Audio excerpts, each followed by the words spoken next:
We're on sports. First American Bank's 4th down on 4.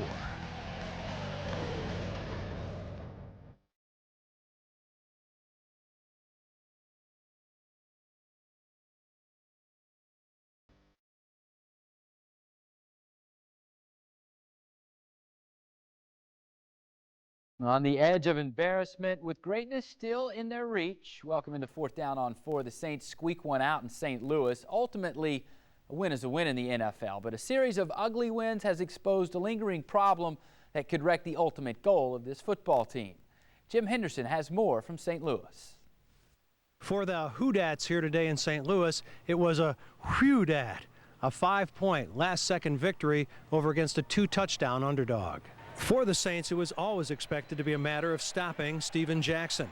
In the first half, they couldn't. Jackson with 100 yards rushing, 21 receiving, and a touchdown. In the second half, they did, allowing him just 31 yards rushing and 24 receiving. He was handed the ball or the target of a pass 39 times in the game. I think it was just really working on getting guys to the ball, tackling better. You know, I don't know that there was any, magical formula really other than our effort and our energy to the ball and really getting 11 guys to the football, and I thought we did a good job there. The second half opened with a thunderclap of a return by Courtney Roby. The Rams hadn't allowed a kickoff return longer than 33 yards this season. Roby brought it back 97 for the touchdown that broke a 14-all tie. It was definitely a spark for the team, and that's one of the things that we said at halftime. We had to find something to to pick it up and get this thing going. The Saints have been warning themselves that as the winning streak builds, so will the intensity of the opponent. Today was a graphic example. They have more film to prepare for us. They probably watched our game last week, and they were chomping at the bit. Drew Brees suffered a pair of interceptions to go along with a pair of touchdowns. The 9-0 record that the Saints have was hardly a cause for celebration for him or his teammates. We're just not content with where we're at, and certainly not content with the way we've played these last few weeks. Really just talking specifically about the turnovers for us offensively. His discontentment prompted the quarterback's shortest post-game podium stint of the season, a 3-and-out, about 3 questions and out. Not much to be said. Thanks. The Saints have never been 9-0 and would never have anticipated being so dissatisfied that they are, given the way that they played today. In St. Louis, Jim Henderson, 4th down on 4. Brees with just average numbers today. Reggie Bush, the leading rusher for the Saints. Roman Harper, the only starting defensive back to finish this game. Tracy Porter leaving with that injured left knee. ESPN.com reporting a torn ACL that could end his season. Sean Payton saying after the game, injuries just part of the NFL, and no one really knows that better than Reggie Bush, although a new approach this season has allowed the former 2nd overall pick to re-enter the upper echelon of playmakers in the NFL. Just when you forget how good Reggie Bush can be, he reminds you. I think Coach gave me a lot of opportunities today to make plays, and I think I was able to do that for the team today. And I think it was just about opportunities today. 8 opportunities, 98 yards, and 2 scores, both of which were classic Bush. A graceful leap for the Saints' first touchdown, an afterburner catch and run for the second. Bush called the play an option route, in which he obviously picked the right one. Me, man-to-man, on their corner safety, I can't remember who it was, and I took advantage of that opportunity, and Drew threw me the ball and just ran in there for a touchdown. Thought he played very well. Thought he played real well. Had some big plays for us, some big runs, explosive plays. Just like we said all along, there's a number of guys that can get touches, and I thought he played one of his better games today. But the best may be yet to come. The 3-headed monster in the Saints' backfield this season and the limited touches that come with it haven't made Bush any better. It's kept him healthier. It's about longevity in this game, and obviously I want to play full 16 games and in the playoffs. So, whatever we got to do to keep me healthy, whether that's, spreading the ball out a little more to some other running backs, I'm all for it. Because sometimes less means more. We welcome into the show another Saints receiver who really took advantage of some limited opportunities today. Robert Meacham, 2 touches, a reception and a carry, 1 for a score and 1 for the longest run from scrimmage for a Saint all season. We appreciate you coming down. Take us through that reverse play. It's something that you guys really like to run. You're very successful with it. It looked like you had an extra gear once you kind of turned the corner too. Well, I haven't seen the play. A lot of family members, marketing guy, everybody told me like I had an extra gear, but all that comes from hard work in the off season. Training with Wyatt Harris and Sonic Boom here in New Orleans.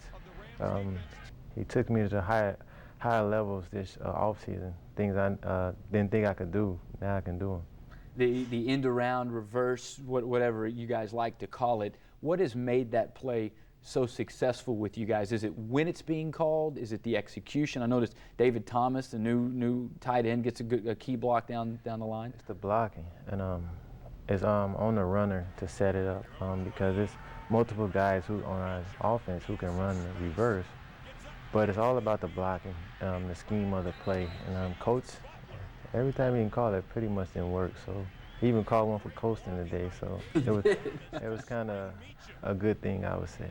Speaking of Marcus, going to your touchdown pass now, was that play set up a couple of plays earlier on that same formation when Marcus caught a little touchdown pass? It looked like almost the same play, and then it looked like you were coming back to the huddle telling Drew Brees, hey, I think I can beat my guy. Is that you remember that play I'm talking about? I remember what you're talking about, but no, it was only one receiver on the field. The rest of them was tight ends, and it was almost like a clear out. You know, sometimes I clear out for Shockey, you know, to try to get him going, or Dave Thomas, to get them guys going. And actually the corner bit on my route and Drew found me. That's used a lot of times with you guys, the receivers. The intention of your route is really to clear out, and Drew always talks about being able to make plays when your time is called, and you've obviously been able to take advantage of that this year. You've already surpassed halfway through this season all your numbers from last season. Oh yeah, it's been a blessing. I've been praying a lot, and I have a lot of prayer warriors, and sky's the limit for me. Big plays, that's all I've been making all my life, so might as well keep doing it. All right, well, speaking of having to take advantage of certain situations, the Saints defense definitely having to have some guys step up. They lost a starting cornerback in Jabari Greer for this game. Darren Sharper was out. Cedric Ellis was out by the end of the game. Tracy Porter was gone. The defense, though, bent but didn't exactly break. Linebacker Scott Shanley with Jim Henderson after the game.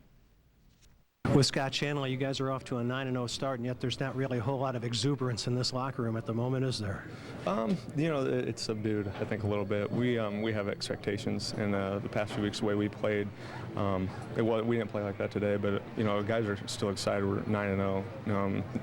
You know, it's hard to say that in this league. I'm sure it has to take a little wind out of your sails when it looks like you might have lost Tracy Porter for a while. Yeah, you know, that's a big loss. Tracy's been playing great, young player, made a lot of plays for us this year. But at the same time, we know that there's guys in that secondary room who can step up and play. And, you know, we expect no drop-off, and I know that room does as well.